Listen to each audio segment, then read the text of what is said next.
Most people have no idea where they actually stand. They assume they're somewhere in the middle, maybe a little behind, maybe roughly on track, but they've never actually looked at the numbers. And when they do, the reaction is almost always the same. Either quiet relief or a wake-up call they weren't expecting. So let's go through net worth at every major age group in America. Not to make you feel good or bad about where you are, but to give you an honest picture of what the data actually shows, and what it means for you specifically. But first, a quick clarification. We're talking about household net worth. That means everything your household owns. Retirement accounts, home equity, savings, vehicles, investments, minus everything you owe. Mortgages, car loans, credit cards, student debt. What's left is your net worth. And the reason that distinction matters is because a lot of people think about wealth in terms of income. But income and net worth are completely different things. You can earn a lot and still have a low net worth. And you can have a modest income and quietly build real wealth over time. The number that actually tells you where you stand is net worth. Now let's get into the data. Under 35, if you're in your 20s or early 30s, here's the reality. The median net worth for households under 35 is about $39,000. The average is $183,500. And yes, that gap is enormous. And it's on purpose. The average gets pulled up sharply by a small number of households that are already sitting on significant wealth, whether from a business, inheritance, or early high-income careers. The median, on the other hand, reflects what the person right in the middle of the distribution actually has. And that number is $39,000. Now, for some people hearing that, there's relief. For others, it's a little unsettling. But here's the more important point. At this stage, the number itself matters far less than the direction you're moving.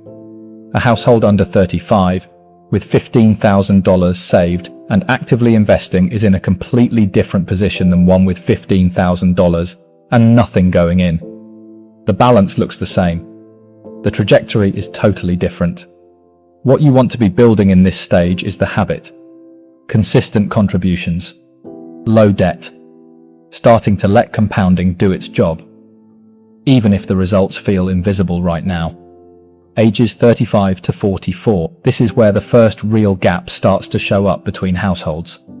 The median net worth jumps to about $135,600. The average rises to $549,600. And that spread tells you something important. By this stage, some households have accumulated real, meaningful wealth. Others are still carrying a lot of debt. Student loans lingering, mortgages just getting started, maybe some credit card balances that never fully went away. The households pulling ahead here aren't necessarily earning dramatically more. In many cases, they just started earlier and stayed consistent.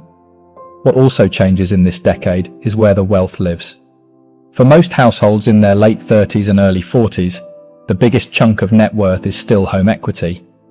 The retirement account is growing, but it's often not the majority yet. That shift starts to happen in the next bracket. Ages 45 to 54, median net worth reaches about $247,200. Average climbs to $975,800. And this is the decade where compounding starts to become visible in a real way. If you've been investing consistently since your 30s, you'll notice something in this phase. The account is starting to grow faster than your contributions.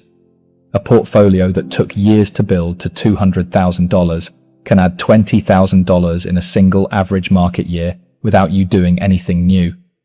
That's the math starting to work for you instead of you working for it. But this is also the decade where the gap between households widens the most. People who started investing in their 20s are watching compounding accelerate. People who are only now starting to get serious are doing it with less time and the same amount of ground to cover. Neither situation is hopeless, but the difference in outcome is significant. One thing worth noting here, many households in this age range still carry a mortgage, and a large portion of that $247,000 median is home equity. Liquid, invested assets may be considerably less than the total net worth figure suggests. Ages 55 to 64. This is the final stretch before traditional retirement, and the numbers reflect that. Median net worth lands at about $364,500. Average reaches $1,566,900. But here's the part most people gloss over. Even though the median is approaching $365,000, a significant share of that is still tied up in home equity. If we're thinking about what's actually available to fund retirement, the liquid and invested portion, for many households, it's considerably lower than the total number suggests. This matters because retirement is funded by accessible assets, not total net worth. A home worth $300,000 doesn't generate monthly income unless it's sold or tapped through something like a reverse mortgage. What funds retirement is the invested portion, the 401k, the IRA, the brokerage account. And when you isolate those accounts at this age bracket, the median balance among households approaching retirement lands somewhere around $185,000. That's not nothing. But it's also not enough on its own to fully fund a 20 or 30-year retirement without other income sources. That's where Social Security comes in, and why it matters far more than most people give it credit for. Ages 65 to 74. Median net worth peaks here at about $409,900. Average reaches $1,794,600. This is the highest net worth age group in the country. And by this stage, the structure of that wealth has often changed. Many households have paid off their mortgage, which means the monthly budget looks very different than it did at 45. No mortgage payment immediately frees up a significant amount of monthly cash flow. And for retirees who own their home outright, which is about 64% of homeowners 65 and older, that changes the entire math of what's needed to live comfortably. Most households at this stage are drawing from a combination of sources. Social Security covering a meaningful base, retirement accounts filling the gap. And in many cases, the spending number they actually need is lower than it was during their peak working years because the major household expenses have scaled down. 75 and older net worth does begin to decline after 74. Median drops to around $335,600. Average comes down to $1,624,100. And this is expected. People are drawing down savings, spending on healthcare, possibly downsizing. The portfolio that was built over decades is now doing the job it was always meant to do, providing income and stability. The decline in net worth at this stage isn't a warning sign. It's the plan working. What this actually means for you. Here's what stands out when you look at all of this together. Net worth at any single age is less important than the structure behind it and the direction it's heading. A household at 40 with $200,000 in net worth, mostly in invested assets, is in a fundamentally stronger position than one with $200,000, mostly locked in home equity, and very little liquid savings. The number looks the same. The financial reality is completely different. And across every age group, the households that end up in stronger positions tend to share a few common traits. They started investing earlier than they felt ready to. They kept debt manageable rather than letting it compound against them.